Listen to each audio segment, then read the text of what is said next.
Good morning बच्चों। तो आज हम करेंगे आपका lecture number 17 of your unit first, that is some basic concept of chemistry.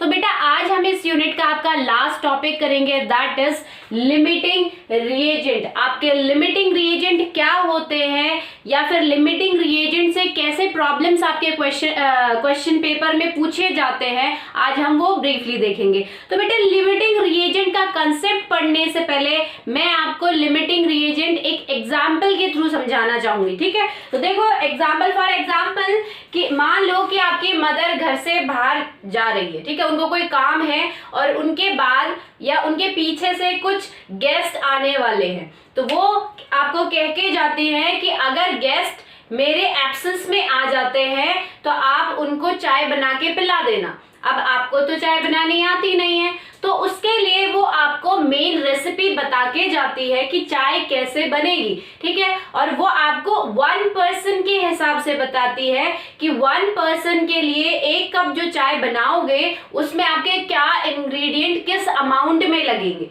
ठीक है। उसी हिसाब से जितने गेस्ट आएंगे अकॉर्डिंगली आप इजीली प्रिपेयर कर सकते हो, ऐसा वो आपको बोल के जाती हैं। तो उन्होंने क्या बताया, उन्होंने मेन इंग्रेडिएंट के बारे में बताया कि चाय जो है मेनली दूध से और चीनी से बनती है, ठीक है। जो आपकी चाय पत्ती होती है वो कम ज्यादा आप अकॉर्डिंगली डाल सकते हो, बट उन्होंने सिर्फ मेन इंग्रेडिएंट्स के बारे में आपको बताया कि 1 कप, जब आप 1 कप मिल्क लोगे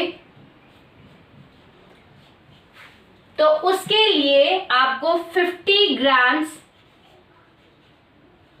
शुगर लेनी पड़ेगी, तब जाके आपकी जो चाय है वो बनेगी फॉर 1 पर्सन, फॉर 1 पर्सन, ठीक है। ये उन्होंने आपको क्या बताई, रेसिपी बताई, ठीक है, कि अगर आपको 1 पर्सन के लिए, 1 गेस्ट के लिए चाय बनानी है तो उसके लिए रिक्वायरमेंट क्या है, आपको 1 कप मिल्क लेना पड़ेगा, उसमें आपको 50 ग्राम शुगर चाहिए होगी, और जब आप उनको ऐड करोगे तो आपका क्या होगा, उसके बाद चाय पत्ती भी डाली जाएगी अकॉर्डिंगली कि वो कितना कलर दे रही है आपकी, ठीक है। बट उन्होंने मेन इंग्रेडिएंट आपके बता दिए कि 1 पर्सन के लिए कितनी रिक्वायरमेंट है आपकी मिल्क की और शुगर की, ठीक है, चाय बनाने के लिए। अब क्या होता है, आपकी मदर चले जाते हैं और गेस्ट आ जाते हैं। अब गेस्ट आते हैं, 3-4 आते हैं या 2 आते हैं, बट पहले आप क्या काम करोगे, अगर मान लो 1 गेस्ट भी आया है या 2 आए हैं, ठीक है, तो आप पहला काम क्या करोगे कि आप जाके घर में अपने इंग्रेडिएंट्स चेक करोगे कि मिल्क कितना है, शुगर कितनी है, तभी उसी अकॉर्डिंग आपकी चाय बन पाएगी। तो जब आपने चेक किया तो आपको 1 कप मिल्क तो मिल गया, थैंक गॉड 1 कप मिल्क था वहां पे, ठीक है, तो इजीली आपकी चाय बन सकती है। अब शुगर जो है वो 50 ग्राम नहीं थी, थोड़ी सी ज्यादा थी, कितनी थी, 100 ग्राम शुगर थी, ठीक है। तो अगर आप मिल्क को नहीं देखते हो, सिर्फ शुगर को देखते हो, तो अकॉर्डिंगली शुगर के हिसाब से 1 कप में 50 ग्राम शुगर चाहिए, तो अकॉर्डिंगली आप क्या बोलते हैं 100 ग्राम है, तो आप उसके अकॉर्डिंग आपकी 2 कप चाय बन सकती है। बट अगर मिल्क को देखा जाए तो एक पर्सन के लिए चाय बनाने के लिए आपको 1 कप मिल्क चाहिए, और आपके पास मिल्क भी 1 कप ही है, उससे ज्यादा एक्स्ट्रा नहीं है। तो आपकी ये जो 100 ग्राम शुगर होने के बावजूद आप सिर्फ 1 कप मिल्क के हिसाब से ही 50 ग्राम शुगर डाल के 1 पर्सन के लिए चाय बनाओगे, यानी कि 1 कप टी प्रिपेयर करोगे फॉर 1 पर्सन, ठीक है बेटा। तो यहाँ पे देखो, यहाँ पे आपकी 2 चीज है, ऐसी ही आपकी रिएक्शन होती है, ठीक है। हम रिएक्शन की तरफ प्रोसीड करेंगे, पर इस एग्जाम्पल को अच्छे से समझ लेते हैं। तो ऐसी ही आपकी रिएक्शन होती है। तो देखो आपका क्या है, जब आपने स्टार्ट किया, यानी कि बिफोर आपने जब चाय बनाने से पहले इंग्रेडिएंट आपके कौन कौन से थे, 1 कप मिल्क था और 100 ग्राम शुगर थी। ठीक है, उससे आपका क्या है, 1 कप मिल्क से आपकी 1 कप टी बन सकती है फॉर 1 पर्सन। ठीक है, बट जब आप बनाने लगे तो आपने क्या किया, 1 कप मिल्क को कंज्यूम कर लिया, यानी कि अब कितना मिल्क बचा है आपका, 0। ठीक है, 0 कप बचा है, बट इसमें से आपकी शुगर अब भी बचती है, कितनी बेटा, 50 ग्राम शुगर अब भी बचती है।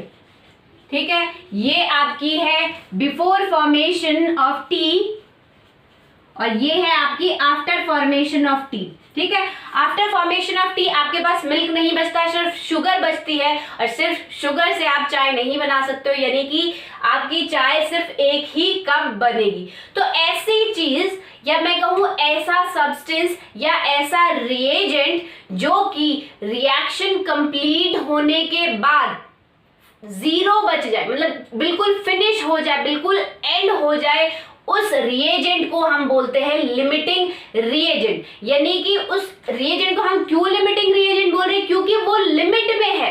ठीक है, वो एक्सेस में नहीं है। आपका क्या है, ये जो 1 कप मिल्क था, ये क्या था, रिएक्शन होने के बाद या फिर आप जब चाय बना लेते हो तो आपका 1 कप मिल्क टोटली कंज्यूम हो गया है, यानी कि लेफ्ट ओवर कितना बचा आपके पास, 0 मिल्क बचा, 0 कप मिल्क बचा।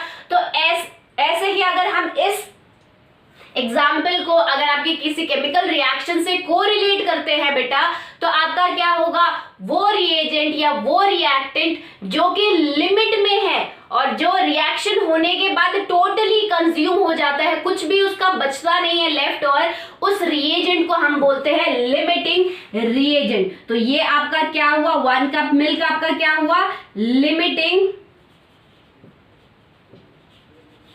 रिएजेंट। और जो चीज आपकी बच जाती है आफ्टर कंप्लीशन ऑफ रिएक्शन, आपका जो रिएक्टेंट अब भी बचा हुआ है, अब भी क्यों बचा हुआ है, क्योंकि वो एक्सेस में था, वो टोटली कंज्यूम नहीं हुआ, उसकी अमाउंट कुछ ज्यादा प्रेजेंट थी, इसीलिए उसमें से कुछ अमाउंट आपकी बच गई है। तो बचा हुआ सब्सटेंस या बचा हुआ रिएजेंट या बचा हुआ रिएक्टेंट हमेशा आपका कहलाता है एक्सेस रिएजेंट। ठीक है बेटा, इसको ध्यान से समझो। कई बार इससे थ्योरेटिकल क्वेश्चन पूछते हैं कि आपका हम लिमिटिंग रिएजेंट क्यों पढ़ रहे हैं या क्या होता है आपका लिमिटिंग रिएजेंट। तो बेटा इसको ध्यान से समझो, वो रिएजेंट रिएक्शन के टाइम, वो रिएजेंट जो कि आपका लिमिट में प्रेजेंट है और आफ्टर रिएक्शन वो टोटली कंज्यूम हो गया, वो रिएक्शन में टोटली कंज्यूम हो गया है, उसका कुछ भी लेफ्ट ओवर नहीं बचा है, कुछ भी अमाउंट लेफ्ट ओवर नहीं बचा है, उस रिएजेंट को हम कहेंगे लिमिटिंग रिएजेंट। और वो रिएजेंट जो आपका बचा हुआ है रिएक्शन कंप्लीट होने के बाद भी, वो रिएजेंट या वो रिएक्टेंट जो बचा हुआ है उसको हम कहेंगे एक्सेस रिएजेंट। एक्सेस मींस कि ये ज्यादा अमाउंट में प्रेजेंट था तभी तो बच गया है, जितना कंज्यूम होना था वो तो कंज्यूम हो चुका है रिएक्शन में, जो एक्सेस अमाउंट में प्रेजेंट था वो आपका बच गया है। That's why this reagent is known as excess reagent. अब बेटा लिमिटिंग रिएजेंट की प्रॉब्लम की कुछ खास बातें होती हैं, जैसे फर्स्ट जो है आपकी पहली क्या है कि लिमिटिंग रिएजेंट प्रॉब्लम वहीं आपकी ऑकर होती है, या मैं कहूं लिमिटिंग रिएजेंट का जो कॉन्सेप्ट है आपका वहीं पे अप्लाई होगा जहां पे आपके रिएक्टेंट 2 या 2 से ज्यादा है। अगर आपके रिएक्टेंट 2 से कम है, यानी कि एक रिएक्टेंट है, जब आप खुद सोच के देखो कि जब रिएक्टेंट ही एक है तो उसमें से आप कैसे डिसाइड करोगे which one is limiting reagent and which one is access reagent. ठीक है बेटा, तो लिमिटिंग रिएजेंट का कांसेप्ट लगाने के लिए आपको हमेशा क्या चाहिए, 2 या 2 से ज्यादा रिएक्टेंट चाहिए। तो इसके लिए नेसेसरी कंडीशन क्या है आपकी कि यहाँ पे आपके 2 और मोर देन 2 रिएक्टेंट होने चाहिए, more than 2 reactant should be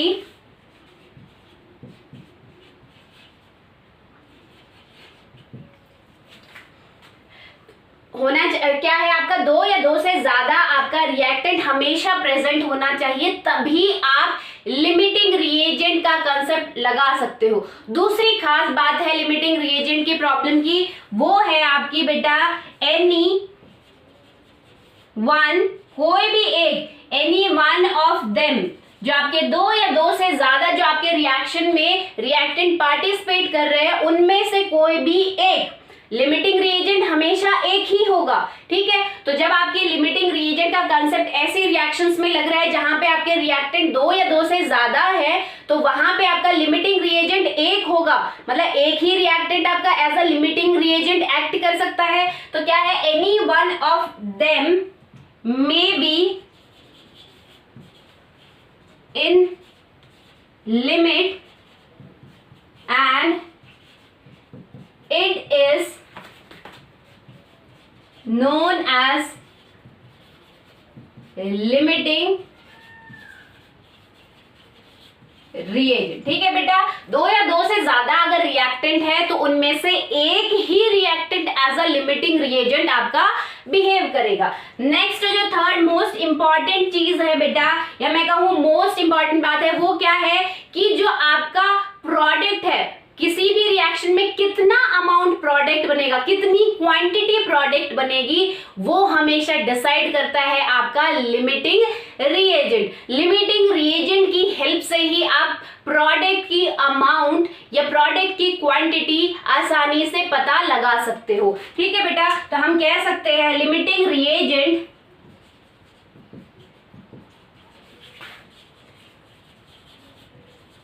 decides the product, decides the product, ठीक है बेटा। कि आपका हमेशा लिमिटिंग रिएजेंट जो है वही डिसाइड करेगा कि प्रोडक्ट कितनी अमाउंट में बनेगा, ठीक है। प्रोडक्ट क्या बनेगा वो नहीं, प्रोडक्ट कितनी क्वांटिटी में या फिर कितनी अमाउंट में बनेगा। तो एक एग्जांपल देख लेते हैं। फॉर एग्जांपल लेट सपोज आपका ऐसी रिएक्शन है 1A 1B,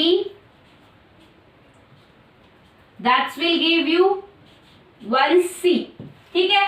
तो आपका क्या है कि जब 1B के साथ रिएक्ट कर रहा है, एक A एक B के साथ रिएक्ट कर रहा है, तो आपको मिल रहा है एक C, ठीक है। तो मान लो यहाँ पे आपको दिया है कि कंडीशन गिवन है कि यहाँ पे A5 है, B10 है, तो निकालो प्रोडक्ट कितना बनेगा, ठीक है। कि आपको दे रखा है कि जब आपके 5A 10B के साथ रिएक्ट करेंगे तो आपका जो प्रोडक्ट C बना है वो कितना बनेगा, वो कौन डिसाइड करेगा। अभी हमने ये पढ़ा थर्ड पॉइंट में आपका कि लिमिटिंग रिएजेंट ही हमेशा डिसाइड करेगा कि आपका प्रोडक्ट की अमाउंट कितनी होगी, अमाउंट या क्वांटिटी, ठीक है। कि प्रोडक्ट आपकी कितनी अमाउंट में बनेगा या कितनी क्वांटिटी में बनेगा। तो यहाँ पे आप इजीली देख सकते हो बेटा, जब आपका A जो है वो क्या है, देखो A5 है B10 है, तो इजीली आप देख रहे हो कि जब A5 है तो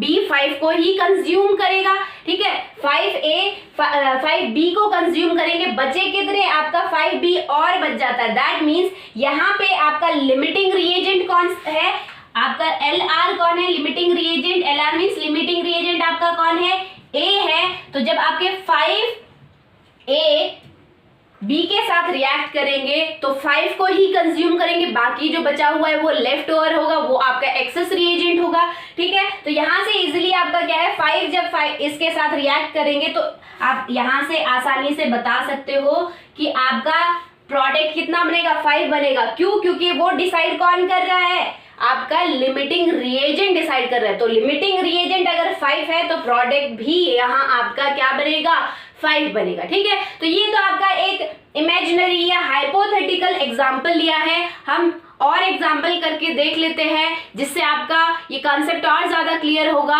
और हम देखेंगे कि आपके लिमिटिंग रिएजेंट वाले कॉन्सेप्ट से कैसे न्यूमेरिकल या कैसे प्रॉब्लम्स आपके एग्जाम में पूछे जाते हैं। तो देखो बेटा,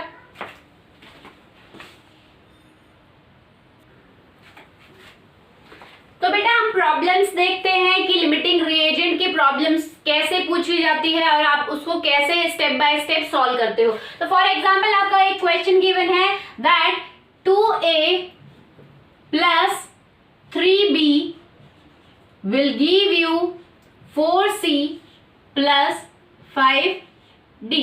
ऐसे आपकी मान लो कोई रिएक्शन गिवन है और आपको क्वेश्चन में दे रखा है कि this reaction is a balance reaction, ठीक है। कि आपकी ये रिएक्शन जो है टोटली बैलेंस है, साथ के साथ आपको गिवन है number of moles of A that is 10 moles, number of Na क्या होता है, N क्या रिप्रेजेंट करता है, मोल कंसेप्ट में हमने पढ़ा था नंबर ऑफ मोल्स को रिप्रेजेंट करता है आपका N, तो बेटा Na क्या है, number of moles of A कितने हैं, 10 मोल्स है, और number of moles of B आपको गिवन है दैट इज 50 मोल्स। ठीक है, तो यहां पे आपको क्वेश्चन में फाइंड करना है, फाइंड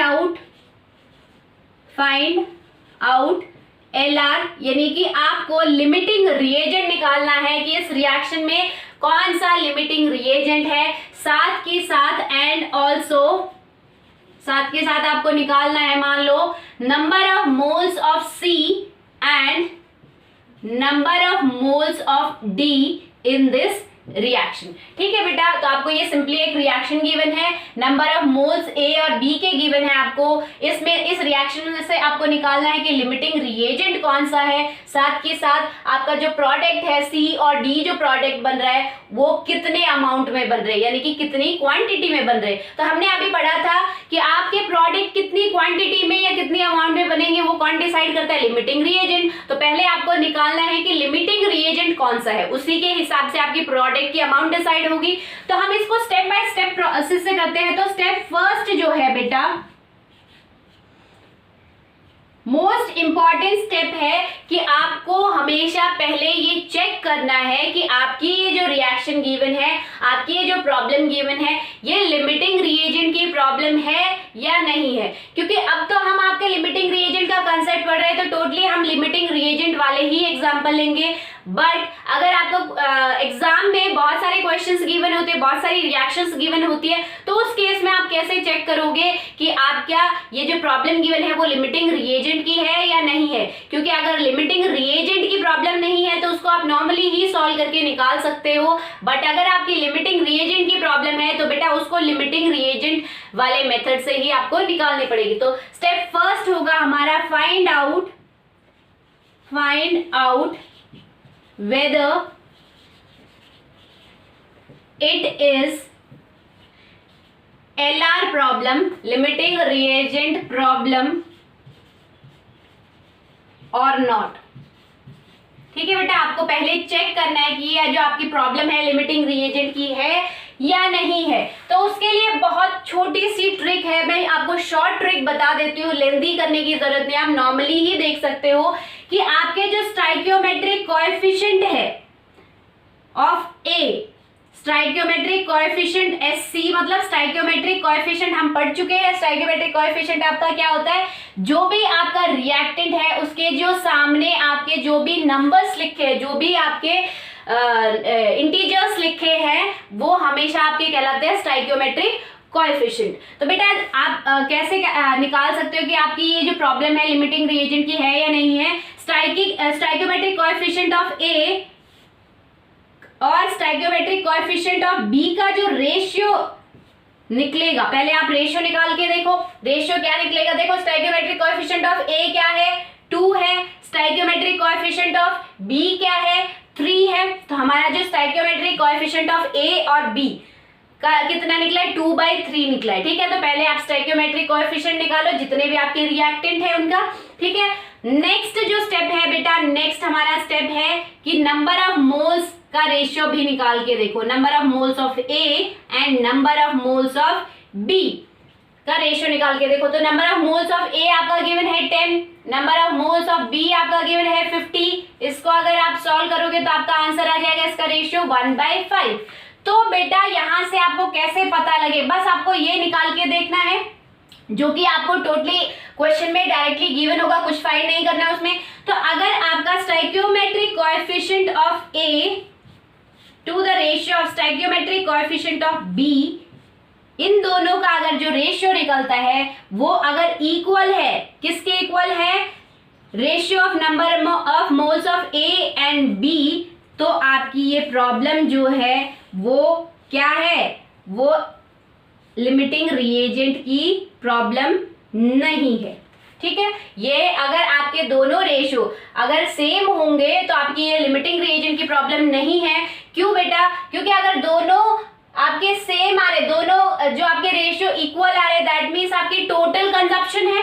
ठीक है, वहां पे आपका कुछ भी रिएक्शन के एंड में कोई भी रिएक्टेंट आपका बच नहीं रहा है, ठीक है, सारे कंज्यूम हो रहे हैं। तो सारे कंज्यूम होंगे तो आप कैसे डिसाइड करोगे कि कौन सा आपका लिमिटिंग था और कौन सा आपका एक्सेस था। तो अगर आपके ये दोनों रेशियो सेम होंगे, इक्वल होंगे, दैट मीन्स ये जो प्रॉब्लम है आपकी नॉर्मल मेथड से सॉल्व होगी, लिमिटिंग रिएजेंट वाली प्रॉब्लम ये नहीं है। तो लिमिटिंग रिएजेंट वाली प्रॉब्लम कब होगी? जब आपके stoichiometric coefficient of A, the ratio of stoichiometric coefficient of A and B is not equal to the ratio of number of moles of A and B, तब आपकी जो प्रॉब्लम होगी वो कैसी होगी? LR की प्रॉब्लम होगी। ये वाली कंडीशन आपको चेक करनी है, ठीक है। तो यहाँ आप देख सकते हो कि आपका स्टोइकियोमेट्रिक कोएफिशिएंट का रेशियो कितना आ रहा है? 2/3 आ रहा है। ए और बी के स्टोइकियोमेट्रिक कोएफिशिएंट का रेशियो 2/3 आ रहा है। यहाँ पे नंबर ऑफ मोल्स, उसी के नंबर ऑफ मोल्स का रेशियो 1/5 आ रहा है। दैट मीन्स दोनों जो आपके रेशियो है, दोनों जो वैल्यूज आपकी आई है रेशियो की, वो इक्वल नहीं है। यानी कि आपकी ये जो प्रॉब्लम है कैसी है? LR की प्रॉब्लम है, लिमिटिंग रिएजेंट की प्रॉब्लम है। तो हम इसको लिमिटिंग रिएजेंट की हेल्प से ही स्टेप बाय स्टेप सॉल्व करेंगे, ठीक है बेटा। तो ये कंडीशन आपको याद रखनी है, हमेशा कई बार पूछ लेते हैं, आपका जेईई एग्जाम में भी पूछा हुआ है, ये थ्योरेटिकल क्वेश्चन नीट में भी पूछा हुआ है कई बार, कि आप कैसे डिसाइड करोगे कि आपकी जो प्रॉब्लम है, गिवन प्रॉब्लम है, वो लिमिटिंग रिएजेंट की है या नहीं है, ठीक है। तो वहां पे सबसे पहली कंडीशन तो आपको ये चेक करनी है कि वहां पे 2 या 2 से ज्यादा रिएक्टेंट होने चाहिए। तो यहाँ पे आपके 2 रिएक्टेंट है, यानी कि यहाँ पे चांस हो सकता है, पॉसिबिलिटी है लिमिटिंग रिएजेंट की, ठीक है। बट उसके बाद आपको ये स्टेप चेक करना है कि अगर आपका जो स्टोइकियोमेट्रिक कोएफिशिएंट का जो रेशियो है, जो रिएक्टेंट का जो रेशियो है, वो अगर इक्वल होगा to the ratio of number of moles of reactant, अगर दोनों इक्वल होंगे दोनों का रेशियो, तो आपकी वो प्रॉब्लम लिमिटिंग रिएजेंट की नहीं है। बट अगर इक्वल नहीं होगा, that means your problem is of limiting reagent, ठीक है। तो ये बात हो गई स्टेप नंबर 2। तो अब हम स्टेप नंबर 2 करते हैं बेटा। स्टेप नंबर 2 में हम करेंगे फाइंड आउट लिमिटिंग रिएजेंट, ठीक है। तो अगर आपको ये पता चल गया कि ये प्रॉब्लम लिमिटिंग रिएजेंट की है, तो आपको फाइंड करना है लिमिटिंग रिएजेंट, क्योंकि हमारे क्वेश्चन में ही ये था कि फाइंड आउट लिमिटिंग रिएजेंट, ठीक है, कि कौन सा रिएजेंट इन दोनों में से लिमिटिंग रिएजेंट है। तो उसके लिए हम एक और शॉर्ट ट्रिक कर लेते हैं। कैसे फाइंड करोगे बेटा? आप number of moles of A divided by stoichiometric coefficient of A निकालो, ठीक है। नंबर ऑफ मोल्स कितने गिवन है? 10 है, ठीक है। और आपका स्टोइकियोमेट्रिक कोएफिशिएंट कितना है? 2 है। कितना आया आपका आंसर? 5 आया, ठीक है। अब हम बी के लिए और ये रेशियो निकाल लेते हैं, मोल्स का और स्टोइकियोमेट्रिक कोएफिशिएंट का। तो number of moles of B divided by stoichiometric coefficient of B कितना है? नंबर ऑफ मोल्स 50 है, स्टोइकियोमेट्रिक कोएफिशिएंट कितना है? 3 है। यानी कि आपका जो आंसर है वो 1 पॉइंट समथिंग, मतलब मोर देन 1 आपका आएगा। सॉरी ये आएगा 16 पॉइंट समथिंग आएगा, मतलब मोर देन 16 आपका आंसर आएगा। तो यहाँ पे आपको क्या देखना है कि जहां आपका जो आपका आंसर है किसका, नंबर ऑफ मोल्स और स्टोइकियोमेट्रिक कोएफिशिएंट का जो आपका रेशियो निकला है या जो आपकी वैल्यू निकली है, जिसकी भी वैल्यू कम होगी, जिसकी भी ये वाली वैल्यू कम होगी, लोवेस्ट होगी, हम कह सकते हैं n बाय मतलब number of moles divided by stoichiometric coefficient की वैल्यू जिसकी लोवेस्ट होगी, वही आपका लिमिटिंग रिएजेंट होगा बेटा। ये बात आपको ध्यान में रखनी है लिमिटिंग रिएजेंट निकालते टाइम। जिसकी भी वैल्यू क्या, ratio of number of moles और स्टोइकियोमेट्रिक कोएफिशिएंट की वैल्यू जिसकी भी कम होगी, 2 रिएक्टेंट है तो जिसकी भी कम होगी, 3 होंगे तो तीसरे का भी हम चेक करेंगे। तो जिसकी भी कम वैल्यू निकल रही है, लेस वैल्यू निकल रही है, या मैं कहूँ लोवेस्ट वैल्यू निकल रही है, वही आपका लिमिटिंग रिएजेंट होगा। तो यहाँ पे आपका लिमिटिंग रिएजेंट कौन है? किसकी ये वैल्यू कम है? Number of moles divided by stoichiometric coefficient की वैल्यू किसकी कम आ रही है? यहाँ पे ए की कम आ रही है, ए रिएक्टेंट की कम आ रही है। देखो, यानी कि ए जो रिएक्टेंट है आपका वो लिमिटिंग रिएजेंट है। तो इस क्वेश्चन में आपका लिमिटिंग रिएजेंट आपका क्या है? ए, ठीक है। इतनी बात समझ में आ गई। उसके बाद हमें चेक करना है बेटा आपका थर्ड स्टेप थर्ड आपको निकालना है product. Find out the amount of product, amount of product. तो अमाउंट ऑफ प्रोडक्ट आपका कौन डिसाइड करता है? लिमिटिंग रिएजेंट डिसाइड करता है। हमें लिमिटिंग रिएजेंट आपका पता चल गया है, कौन है?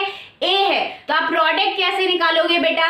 तो उसके लिए भी सिंपल है, आप नंबर ऑफ मोल्स पहले कैलकुलेट करो। तो देखो आपका क्या है, आपका number of moles of A divided by number its stoichiometric coefficient.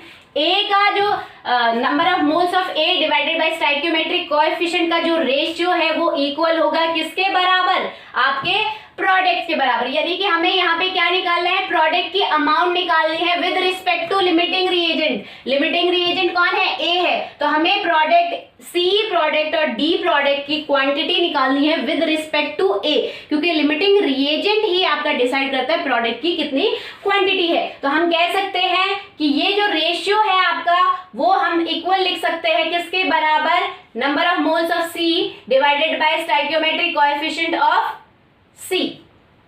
ये ए है, ठीक है, ऐसे लिख सकते हैं। तो अब देखो बेटा यहाँ पे आपका क्या है, नंबर ऑफ मोल्स आपको गिवन है, कितने हैं? 10। यहां कर लेते हैं, 10 आपके गिवन है। स्टोइकियोमेट्रिक आपका क्वेश्चन कितना है? 2 है।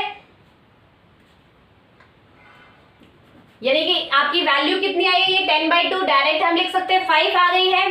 तो हम लिख सकते हैं यहाँ पे ये कितना आ गया है आपका, ये ऐसे कर देते 5 is equal to number of moles हमें कैलकुलेट करने, क्वांटिटी या अमाउंट ऑफ प्रोडक्ट कैलकुलेट करनी है सी की, divided by its stoichiometric coefficient. C का आपका स्टोइकियोमेट्रिक कोएफिशिएंट कितना है? 4। तो यहां से हम एनसी की यानी कि नंबर ऑफ मोल्स ऑफ सी निकाल सकते हैं, जो कि आपका कितना है? 5 मल्टीप्लाई बाय 4 दैट इज 20। ठीक है, तो आपके सी के कितने मोल्स आ गए हैं? 20 मोल्स आ गए हैं। तो वो हमने किसकी हेल्प से निकाले हैं? लिमिटिंग रिएजेंट जो कि आपका ए है उसकी हेल्प से निकाले हैं। नेक्स्ट अगर हम, ये तो हमारा सी हो गया, अब नेक्स्ट प्रोडक्ट हमारा डी है। डी कितने अमाउंट में बन रहा है आपका? ठीक है, वो निकालेंगे। तो वो भी हम ऐसे लिख सकते हैं, number of moles of A divided by stoichiometric coefficient of A is equal to number of moles of D divided by stoichiometric coefficient of D. इसकी वैल्यू हमें पता है कितनी है? 5 है। नंबर ऑफ मोल्स हमें नहीं पता, ये कैलकुलेट करना है। स्टोइकियोमेट्रिक कोएफिशिएंट कितना है? 5 है। यानी कि एन डी यानी कि number of moles of D आपका कितना आएगा? 5 मल्टीप्लाई बाय 5 दैट इज 25।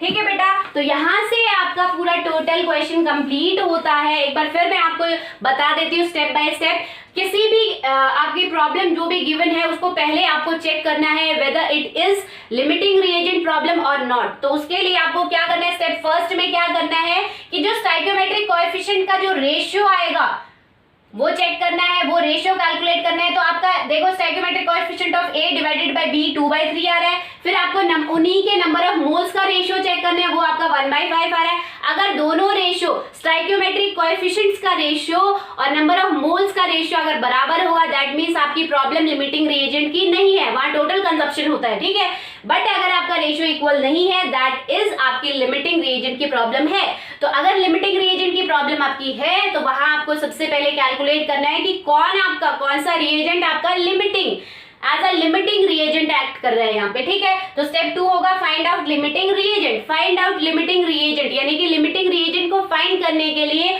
आपको क्या करना है? Number of moles of that limiting reagent, या मैं कहूँ आपको दोनों में से चेक करना है कौन सा लिमिटिंग रिएजेंट है। 3 अगर रिएक्टेंट दिए तो तीनों में से चेक कर सकते हो आप। तो वहां पे आप कैसे चेक करोगे कि जितने नंबर ऑफ मोल्स है पहले रिएक्टेंट के डिवाइडेड बाय उसी के स्टोइकियोमेट्रिक कोएफिशिएंट वैल्यू निकालो जो भी आई, फिर दूसरे की निकालो, फिर तीसरे की, ऐसे ही वैल्यू निकालो। तो जो ये n बाय स्टोइकियोमेट्रिक कोएफिशिएंट की मतलब number of moles bye stoichiometric coefficient की जो वैल्यू जिसकी लोवेस्ट होगी वही आपका लिमिटिंग रिएजेंट होगा। तो यहाँ पे लोवेस्ट आपकी ए है तो ए ही आपका लिमिटिंग रिएजेंट है। उसके बाद लास्ट स्टेप जो कि आपका है कि आप अमाउंट ऑफ प्रोडक्ट कैसे फाइंड कर सकते हो। तो अमाउंट ऑफ प्रोडक्ट आपका सी और डी प्रोडक्ट है, लिमिटिंग रिएजेंट आपका ए है, तो ए के रिस्पेक्ट में आपके सी और डी कितने बन रहे हैं, क्योंकि आपका लिमिटिंग रिएजेंट ही डिसाइड करता है कि प्रोडक्ट कितनी अमाउंट में बनेगा। तो यहाँ पे हम कैसे कर सकते हैं, जो सेम आपने जो रेशियो निकाला था ए का यानी कि लिमिटिंग रिएजेंट का, उसको आप इक्वेट कर सकते हो विद द प्रोडक्ट, क्योंकि आपका लिमिटिंग रिएजेंट ही डिसाइड करता है प्रोडक्ट कितनी अमाउंट में बनेगा, तो दोनों को आप इक्वेट कर सकते हो।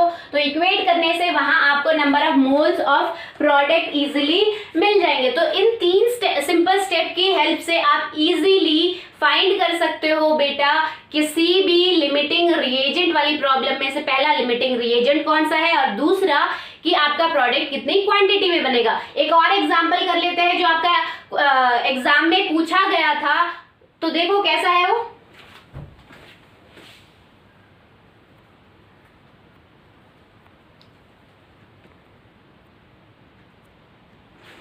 तो बेटा नेक्स्ट एग्जाम्पल देखते हैं, ये आपका एग्जाम में पूछा गया था, तो इसको करके देख लेते हैं क्योंकि इसी टाइप के क्वेश्चंस आपके जनरली एग्जाम में पूछे जाते हैं। तो देखो यहाँ क्या दिया है, if 54 grams of aluminium reacted with 160 gram of oxygen, अगर आपके 54 ग्राम ऑफ एल्यूमिनियम रिएक्ट करता है 160 ग्राम ऑफ ऑक्सीजन के साथ, तो आपको फाइंड करना है, find out the weight of product. जो इन दोनों के रिएक्शन के बाद जो आपका प्रोडक्ट बन रहा है, इन दोनों रिएक्टेंट के रिएक्ट करने के बाद जो आपका प्रोडक्ट बन रहा है, उस प्रोडक्ट का आपको वेट निकालना है। ठीक है, तो इससे ये क्वेश्चन करने के लिए आपको पहले पता होना चाहिए कि इसकी रिएक्शन क्या है, क्योंकि विदाउट रिएक्शन ये क्वेश्चन आप नहीं कर पाओगे। तो देखो आपका क्या है, एल्यूमिनियम जब बेटा आपका ऑक्सीजन के साथ रिएक्ट करता है तो आपको हमेशा देता है, आपको पता होना चाहिए क्या रिएक्शन होती है, आपका देता है एल्यूमिनियम ऑक्साइड, जिसका फॉर्मूला होता है Al2O3। इसको एल्यूमिनिया भी बोलते हैं, ठीक है,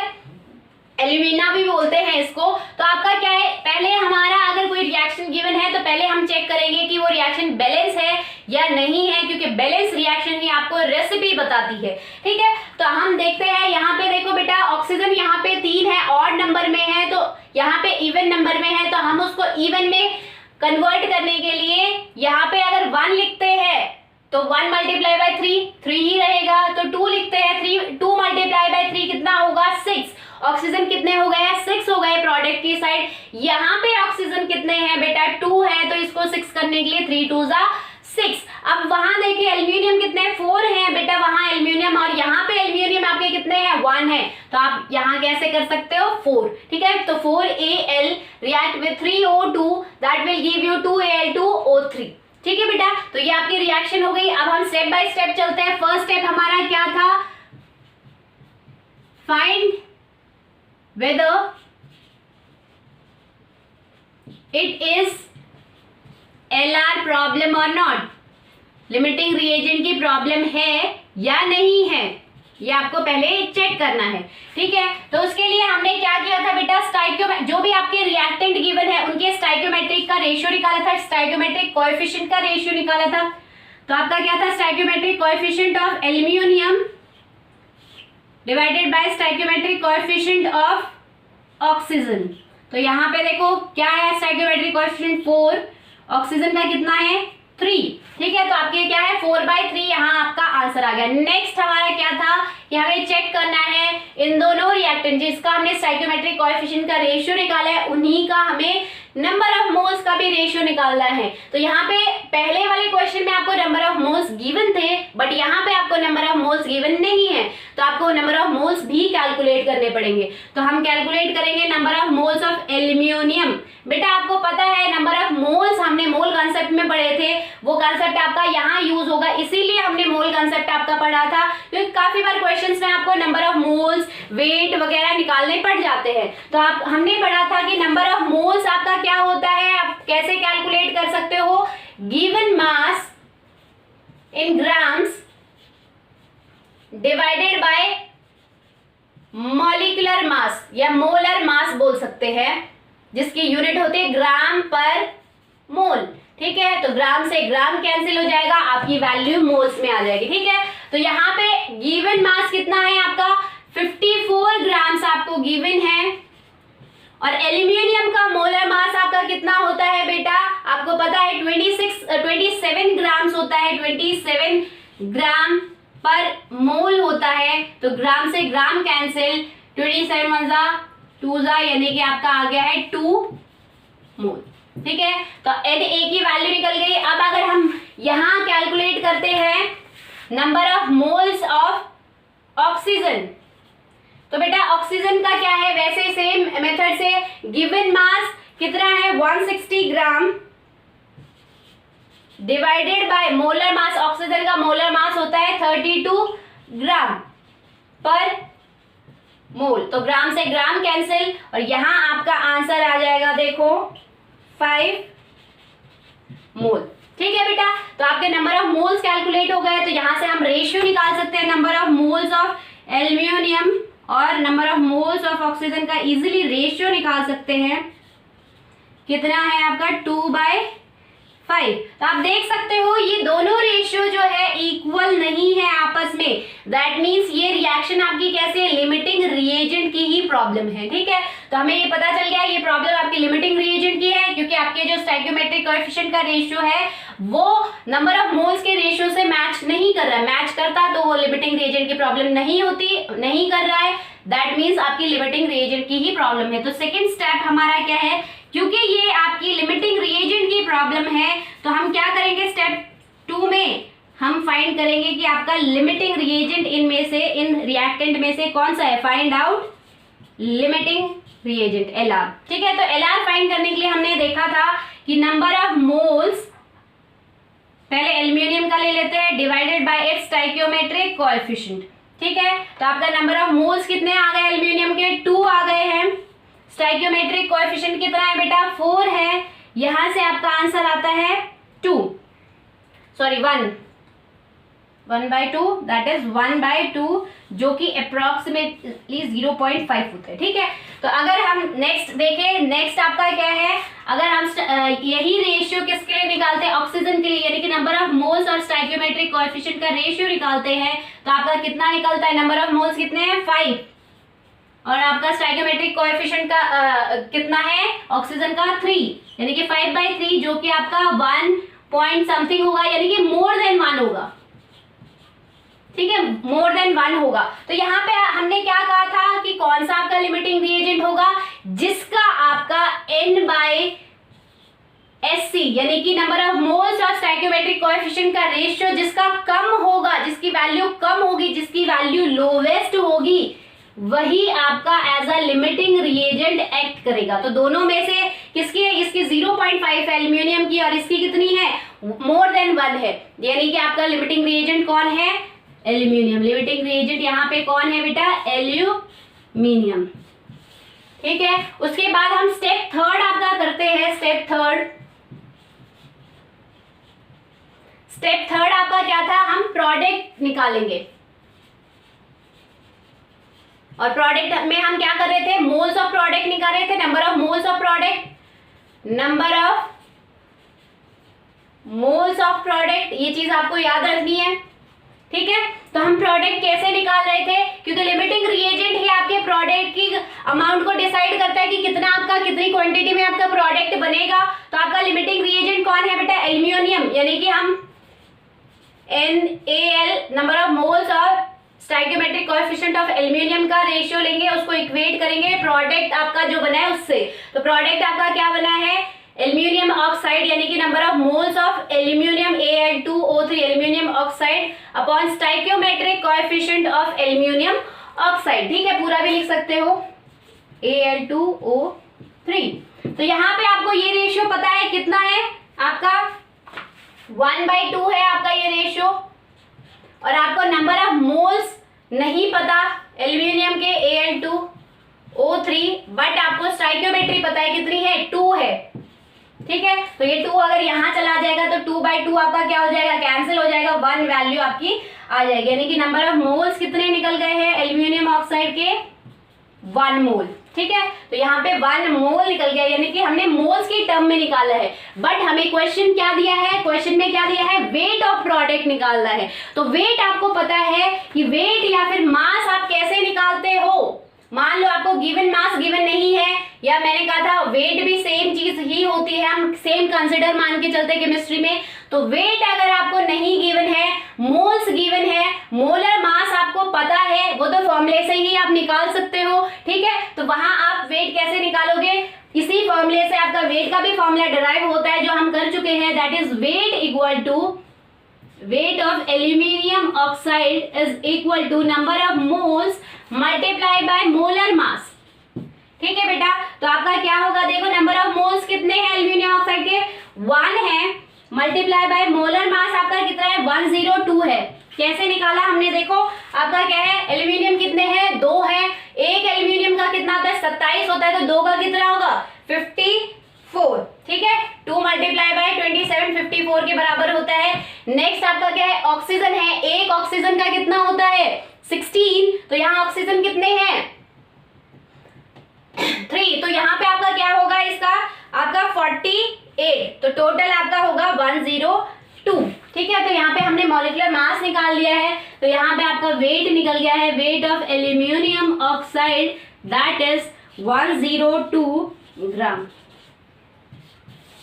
ठीक है, तो ऐसे आपका क्वेश्चन कंप्लीट होता है। तो आपको ध्यान में रखना है, पहले फर्स्ट स्टेप में चेक करेंगे कि ये आपकी एलआर प्रॉब्लम है या नहीं, सेकंड स्टेप में एलआर निकालेंगे जो कि आप रेशियो से, इस रेशियो से निकाल सकते हो जिसका भी रेशियो N/SC का जो रेशियो है, नंबर ऑफ मोल्स और स्टोइकियोमेट्रिक कोएफिशिएंट का रेशियो लोवेस्ट होगा, वही आपका लिमिटिंग रिएजेंट होगा, और उस लिमिटिंग रिएजेंट की हेल्प से हम प्रोडक्ट के मोल्स कैलकुलेट कर सकते हैं। ठीक है, तो प्रोडक्ट के मोल्स को प्रोडक्ट को के रेशियो को इक्वेट कर दो जो आपका लिमिटिंग रिएजेंट निकला है उसके रेशियो से, और आपका इजीली प्रोडक्ट के मोल्स निकल सकते हैं। तो मोल्स तक क्वेश्चन पूछा है तो वहां तक करो, वेट पूछा है तो वेट का फॉर्मूला भी नंबर ऑफ मोल्स के फॉर्मूले से ही आपका डिराइव हो जाता है। तो बेटा ये चैप्टर यहाँ पे, ये यूनिट यहाँ पे आपकी कंप्लीट होती है। Some basic concept of chemistry, basic है ये, जब तक ये बेसिक नहीं करोगे आपको हर चैप्टर में, हर न्यूमेरिकल में प्रॉब्लम आती रहेगी। तो मैं आपको एडवाइस करूंगी कि इसको बहुत अच्छे से करना है, क्योंकि अगर आप इस यूनिट को बहुत अच्छे से कर लेते हो तो आगे आपकी हर चीज टिप्स पे हो जाएगी, आपको इतनी लंबी कैलकुलेशन नहीं करनी पड़ेगी, क्वेश्चंस में आपको डाउट आने कम हो जाएंगे। तो आई होप आप ये चैप्टर अच्छे से करोगे। That's all for today, thank you.